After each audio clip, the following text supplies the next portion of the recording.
Set A number 20. The question is, find the maximum area of a rectangle.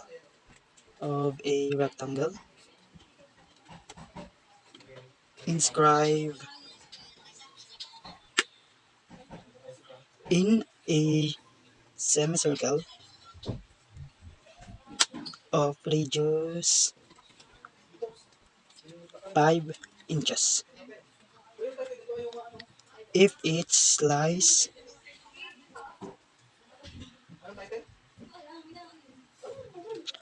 along the diameter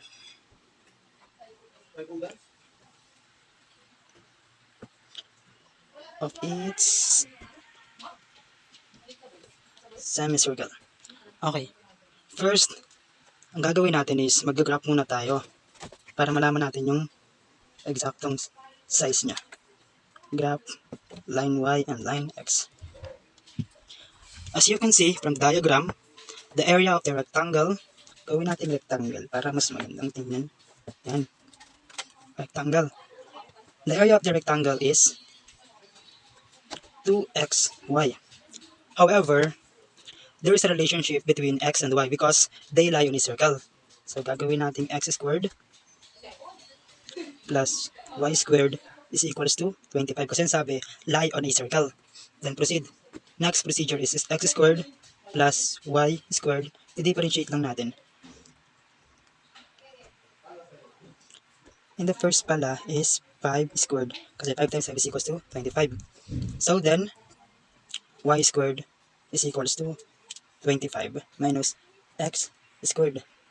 Ang hinahanap kasi is maximum area of a rectangle. The next, to simplify the problem, I'm going to solve for the value of x and y that maximize the square of the area. I'll call that z is equals to a squared minus 4x squared y squared.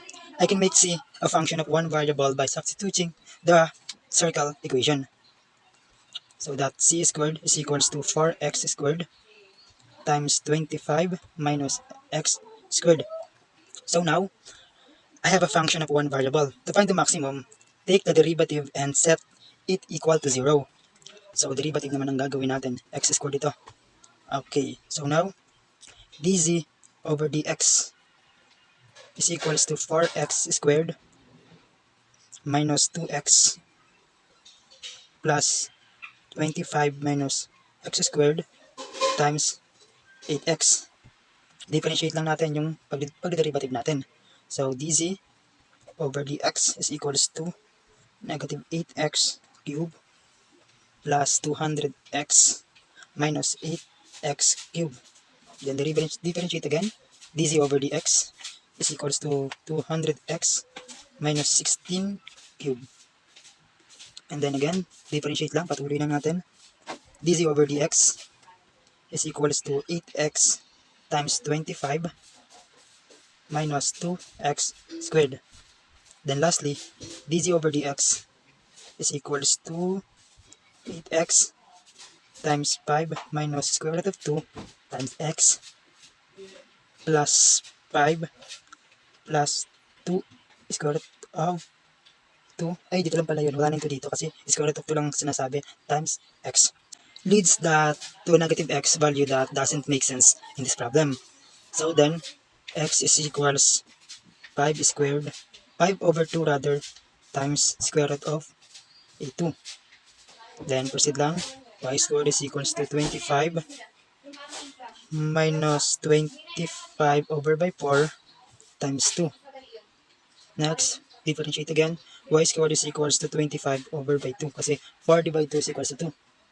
Next, y is equals to 5 over square root of 2 kasi dinifferentiate lang natin yung 25 over by 2. The next, y is equals to 5 over by 2 times square root of 2.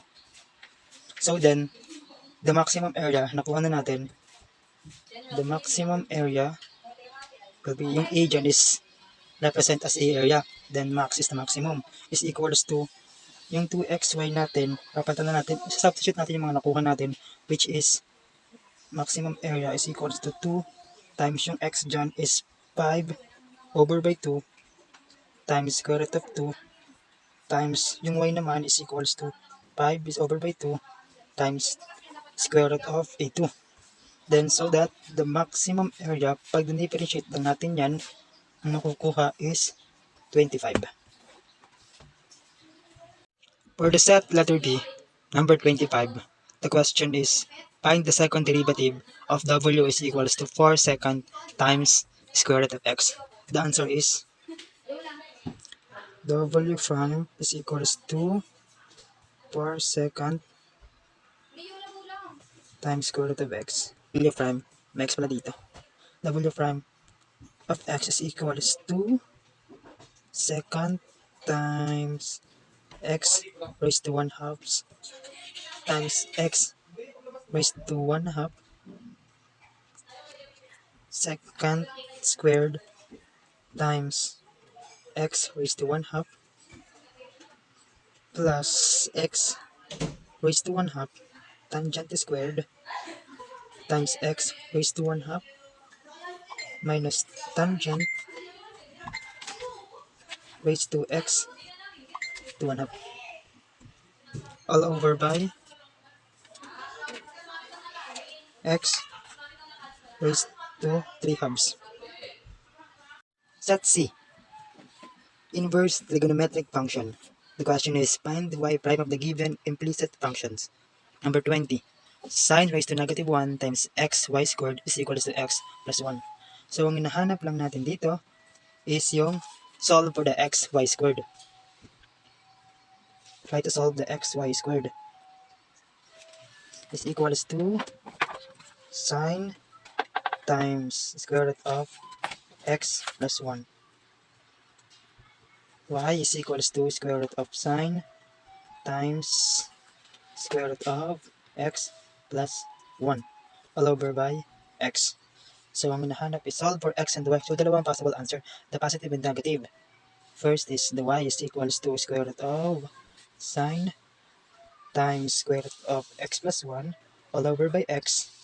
And another one is the y is equals to negative square root of sine times square root of x plus 1 all over by x. That's it for set C for the trigonometric function.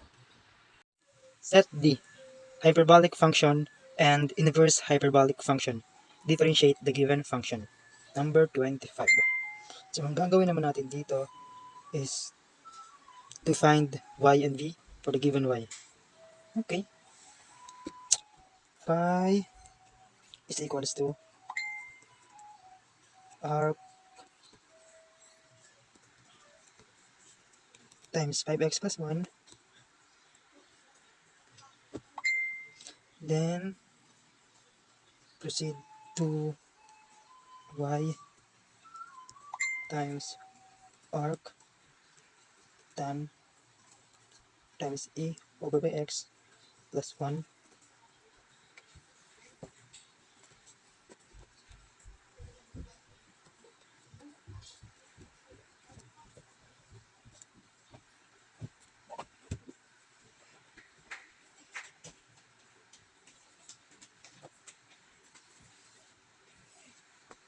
e over x plus 1 plus 1. And the answer is L arc 5 arc tan times e raised to x plus 1 times. Thank you.